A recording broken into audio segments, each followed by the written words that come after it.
Hello students. Now our next chapter is chapter number 5, that is income from house property. Income from house property. Students, whenever any person let out his house property, my drawing is not so good, so please adjust with that house. Okay. So student, when any person gives his house on rent, that is on let out basis, that is on let out basis to any other person. So in lieu of that, in consideration for that, he receives a portion of their income as a rental income. He receives some rent from that person. So the person who is receiving such rent for his house property is receiving an income from that house property. And whenever any person is receiving any income from any source, he must have to pay income tax on it. Okay, student. So income from house property means that income which is arriving from a house property. Okay, the income which is arising from a house property. Okay. Now students, there is a section, what is the chargeability section of income from house property? So section number 22 of Income Tax Act 1961 says that if any person has receiving some income from his house property, his or her house property, he have to pay tax on it. So it means the charging section important for your MCQ purpose.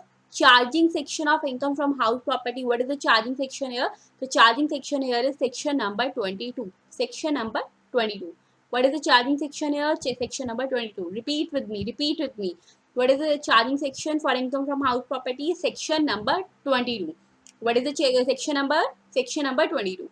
Okay, friends. So section number 22 is the charging section for income from house property. Now, as I said you, that when any person is going to receive any income for that house property, he have to pay tax on it. So whenever he is going to pay tax on it, he have to compute the tax. That means he has to calculate that tax, that on how much income he has to pay tax. Now you must be thinking that, ma'am, on how much income means on complete amount which he is going to receive as an income from house property, he or she should pay tax on it.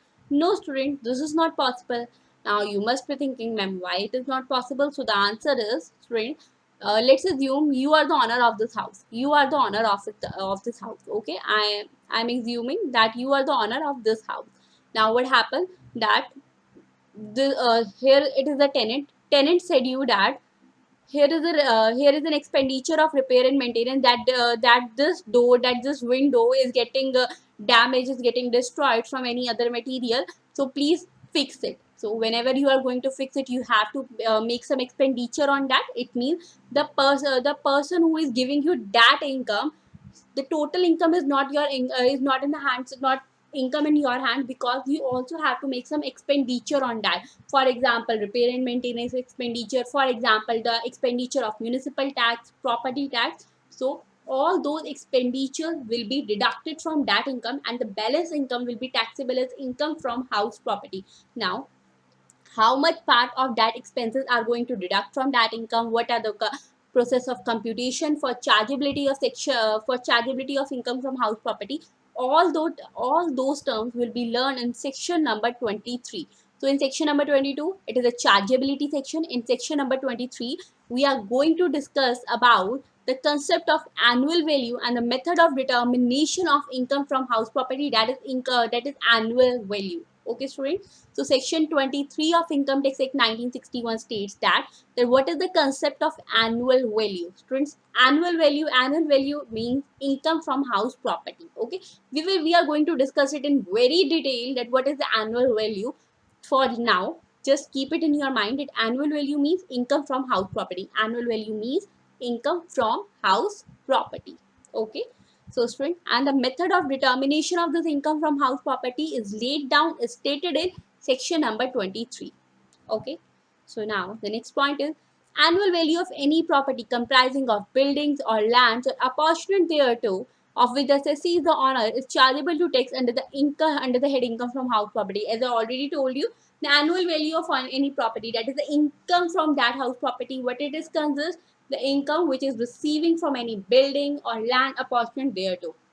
Now students, but we are going to discuss, oh wait students, now you might be in a confusion that what is the meaning of apportionment thereto. So students, here it is means that students, for house property in this chapter in Income Tax Act 1961, house property means any building or land apportionate thereto. It means, or any land attached to it. It means if there is a land on which this building is situated, so that land and that building, this complete will be treated as house property. This complete will be treated as house property. Or the second one may be that this building, only this building may be treated as income from house property. For example, this land is situated to any other person, and now the other person, now the owner of this building has constructed with the permission of that landowner. So only this part will be treated as house property. Now the third one is, it means if there is only a vacant land means on which there is no building. So if this land is also if this land is also comprised, if this land is also known as house property, so the answer is completely no. Land will be constituted in house property only if it is attached with a building, if it is apportioned to a building. Okay, students. Now, the next is, but there are some exceptions where the annual value of the following properties are chargeable under the head PGBP, that is income from business or profession, not under the head income from house property. Now, students, do not read this point and just tell me that what are those income when that income is is although receiving from a house property, but it is chargeable under the head PGBP, that is income from business or profession. Student, uh, till yet you have not done the chapter income from business or profession, so I am giving you a hint for that chapter. In income from business or profession, that is profits and gains from business or profession, only that income is included in that head which is derived from business or profession only, it means it is very much clear that if a person has a business of letting out this house properties to any other person, it means he or she, that is the owner of that house property, or the person who is in the whole of that house property, he has a business to do this, that he's going to let out his house property, he's going to let out his buildings to different persons. It means it is the business of that person. Business means he is going to do that work in an ordinary course, he is going to do that work in a repetitive basis. So it means if income is derived from this house property, so it shall not be chargeable under the head income from house property, it shall be chargeable under the head PGBP. Okay. Or student, the second one may be that if a person has this building and Mr. A is the owner of that building, Mr. A is the owner of this building. Now what he is going to do this, that on the first floor, okay, I'm not assuming any ground floor, I'm just starting from the first floor for to explain you in a better way. On the first floor, he self occupied this property, it means he is residing in that building. And student, in this second floor, what he is doing is he is he is conducting his business from there. It means he is using this property for his business or profession. So this income or this expenditures, all the parts, all whether it is income or whether it is expenditure, all this will be we will compute it in, we will discuss it in only the head income from business or profession, and not in the head income from house property. Okay. So what are the exceptions? Exceptions are portions of property occupied by the cessee for the purpose of any business or profession carried on by him. Just like Mr. A is using this second floor for his business or profession. And the second exception is properties of any assessee who are engaged in the business of letting out of property. It means it is a business of the assessee to let out the properties. Okay, student. Now, there are some conditions for chargeability. It means if a person is computing this income, he from under the head income from house property, so he has to fulfill some conditions. What are the conditions here? So in the first condition, which we have already discussed, is that the property should consist of any building or land apportioned thereto. Okay, student. So property should consist of any building or land apportioned thereto. It means it must be a building. It either be a building or a land, but it cannot constitute only vacant land or only a land. Okay, student.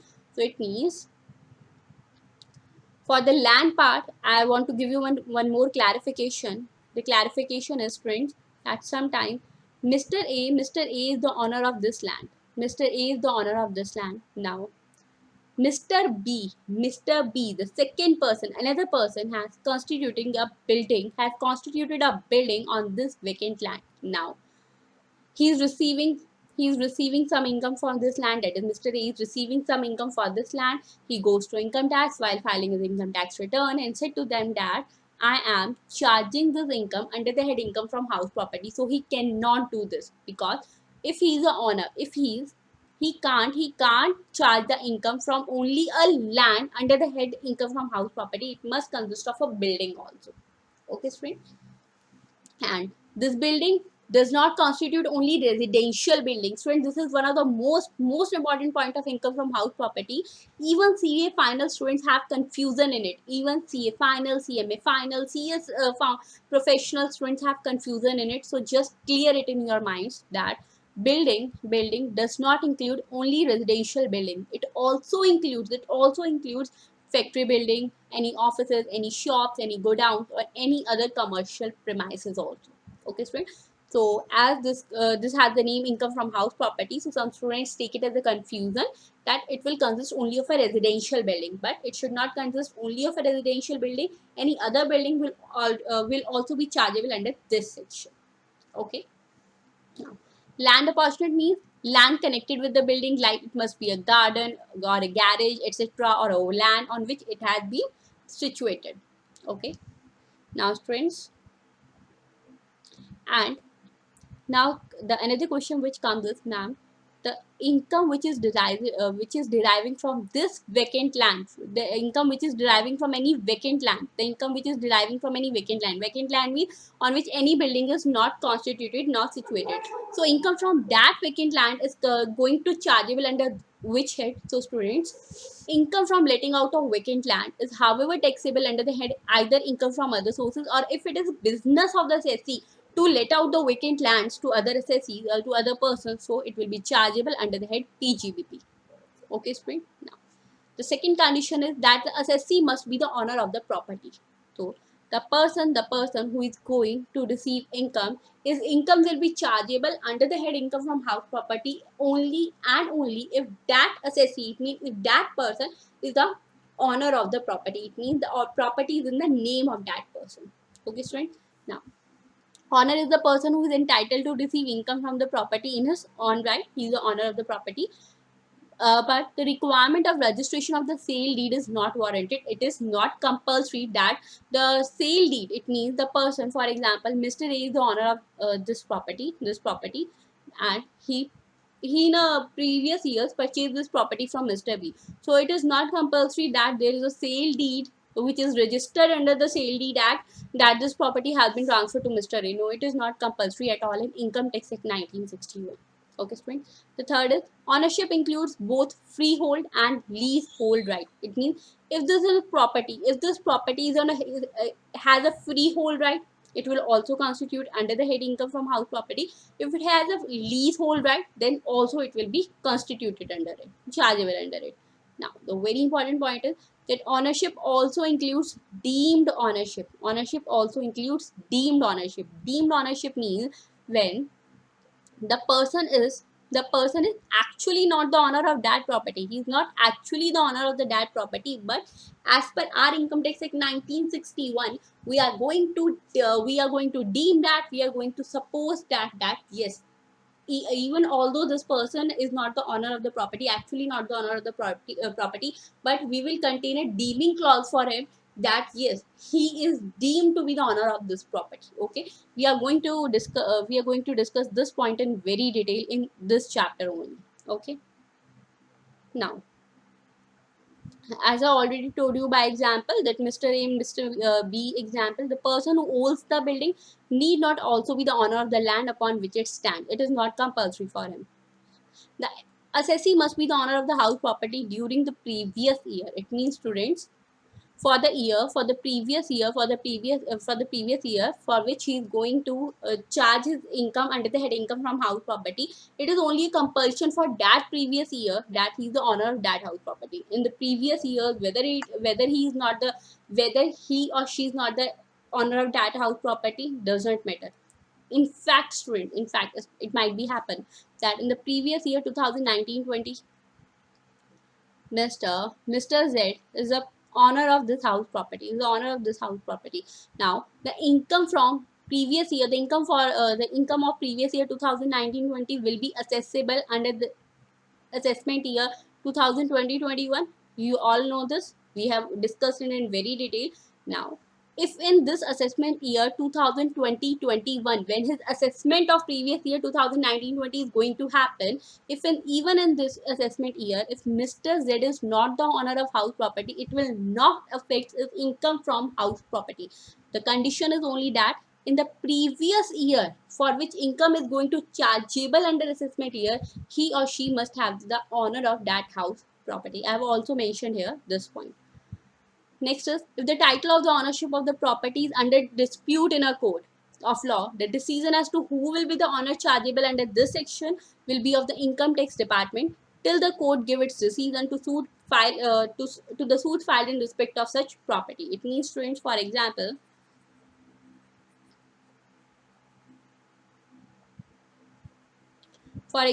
there are two brothers, Mr. A and Mr. B.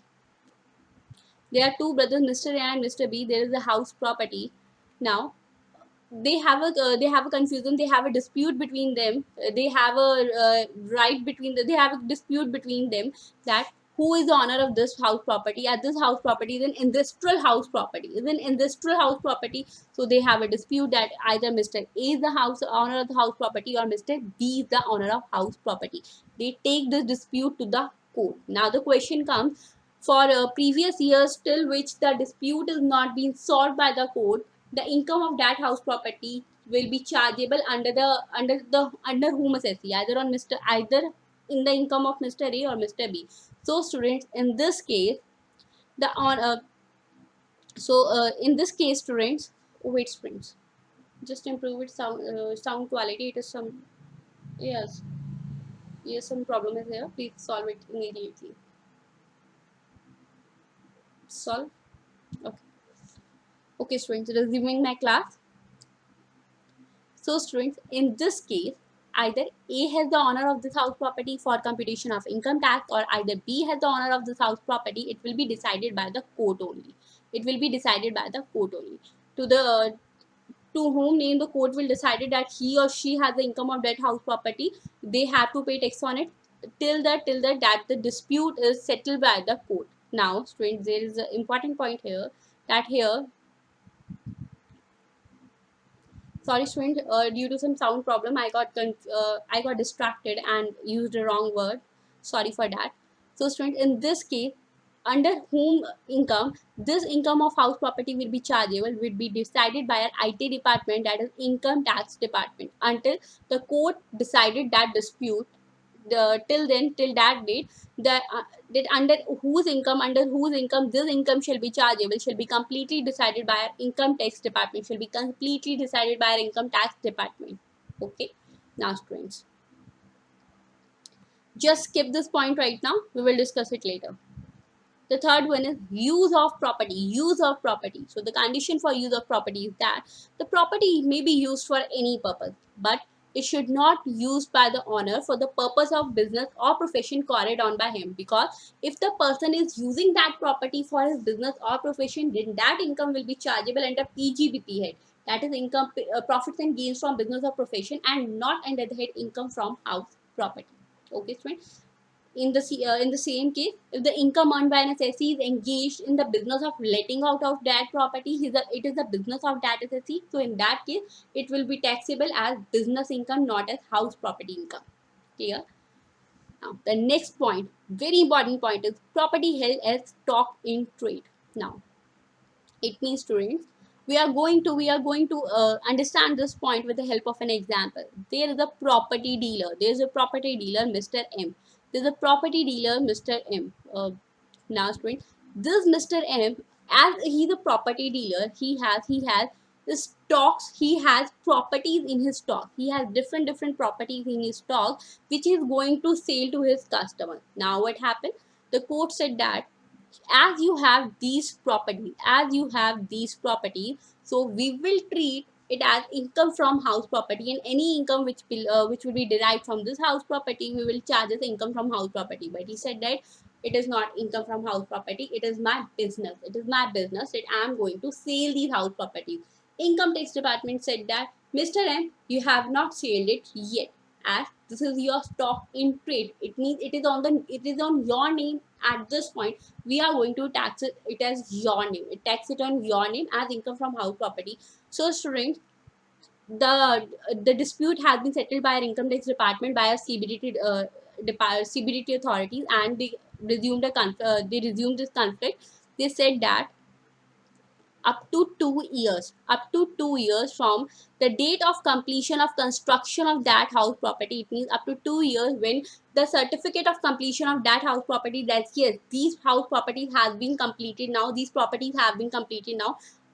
Up from that date to 2 years, from that date to 2 years, this income will not chargeable as income from house property. We are assuming that yes, this is your stock in trade only, this is your stock in trade only. But if you are going to hold these properties for more than 2 years, then after 2 years we are going to charge the income from these house properties as income from house property only. Okay, students. And students, this is very important because this is an amendment. In our earlier Finance Act, period of 2 years was only the period of 1 year, but this has been amended to period of 2 years. So it is a very important amendment here.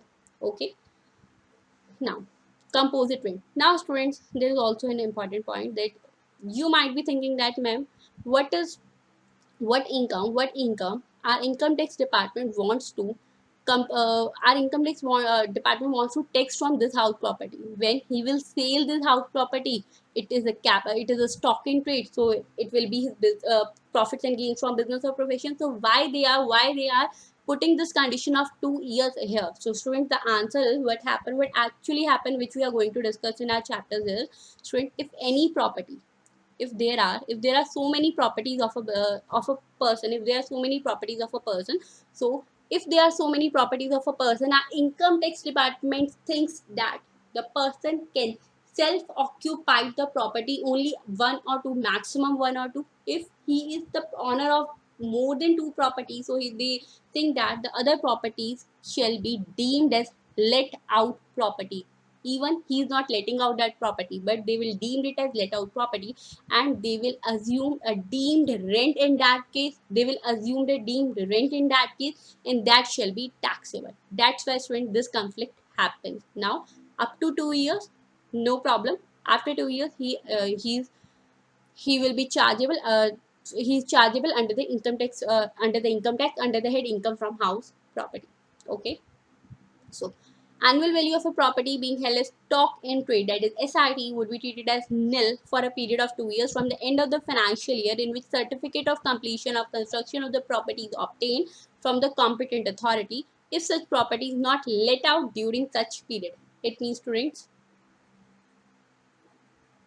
I think the situation is now clear to you. Now we are going to discuss it in a little detail, that what happens is, students, if in those 2 years means, for example, if the completion of certificate from the competent authority, from the authorized authority, is received on 28th October 2019. 2019. So, students, from the end of this financial year, it means from the 31st March 2020, that is the end of the financial year, 2019-20, end of the financial year. So, students, from this date, that is from the end of the financial year up to 2 years, the income will not be chargeable as income from house property, but there is a condition that uh, they are not deemed to be let out that property. But if actually he let out this property to any other person, so no point of confusion here, because if he's actually receiving any rent from here, So that rent will be treated as income from house property for the session.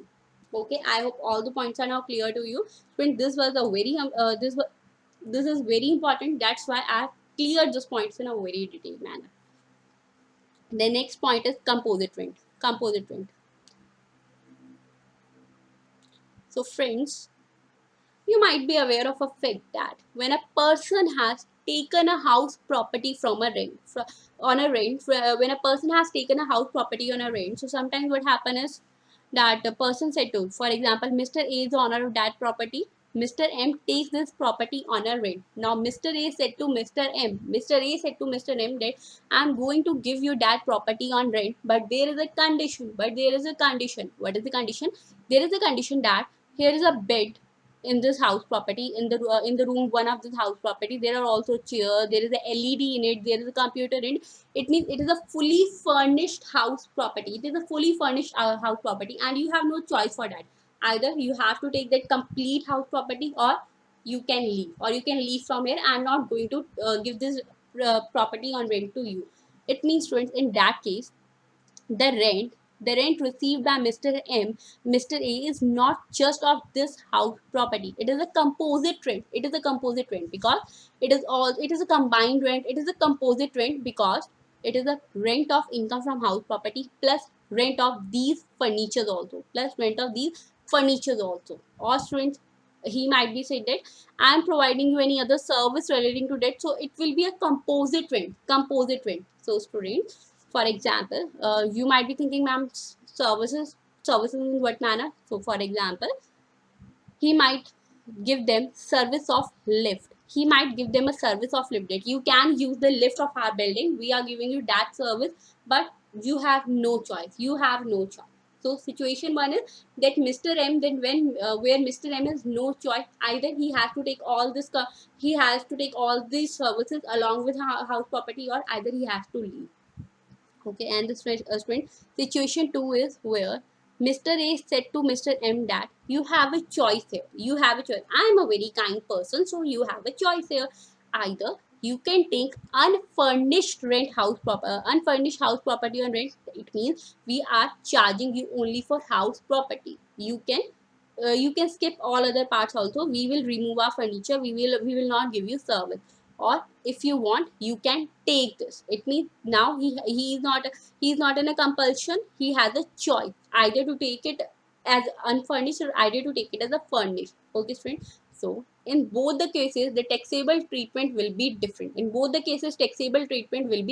That's why I explain you the two different scenarios here. In the scenario one, students, even if you want, you can make this diagram in the side of your books. In the scenario one where tenant has no choice, he has to take complete house property. He has to take the house property on a composite rent. So students, in that case,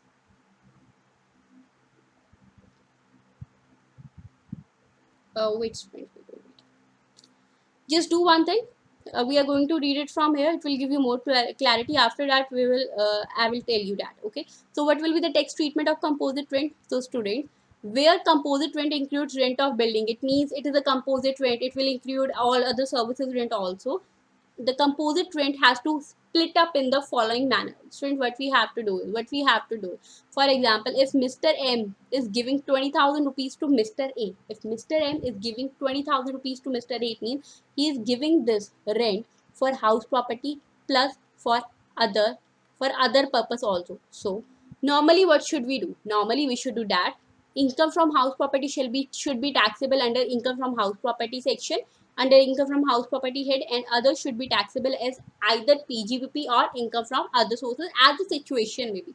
So student, the sum attributable to use of property is to be assessed under section 22, that is chargeability section of income from house property, and the other shall be chargeable under PGBP or income from other sources. If it is a business to let out other furnishing services, then it will be PGBP, otherwise it will be income from other sources.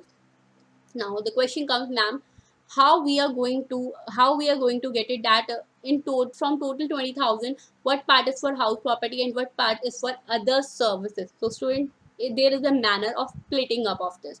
If let out building and other assets are inseparable. It means that Mr. A said to Mr. M that you have no choice. You have no choice. These are inseparable. That either you have to take it as a composite rent or either you can leave. It means it is inseparable. Inseparable. So student, in that case, where composite rent is received from letting out of building and other furniture or other assets also, the two lettings are not separable. That is, he has no choice. So in this situation, in that case, then the rent is taxable either as business income or income from other sources, as the case may be. It means if he has no choice to take it on a he has no choice to choose to select that either he wants to take only a house property or complete furnished house property. So in that case, the complete amount shall be taxable either as PGVP if it is a business of the assessee, and either as the income from other sources. No amount will be chargeable under that income from house property. Okay, student, but in which case, when the two lettings are inseparable. But if it is separable, that Mr. M has a choice. Mr. M has a choice either to take unfurnished rent, unfurnished house property or furnished one. So in that case, income from letting out of building is taxable under income from house property, and the other lettings will be taxable under PGVP or income from other sources, as the case may be. As friend, there is a common point in both the points, that is inseparable condition and separable condition. That you might be thinking that ma'am, here they are going to charge it where it is inseparable, that they are going to charge it complete as 20,000 as PGP or income from other sources, because he cannot split up in two different parts. So students, this is not the situation.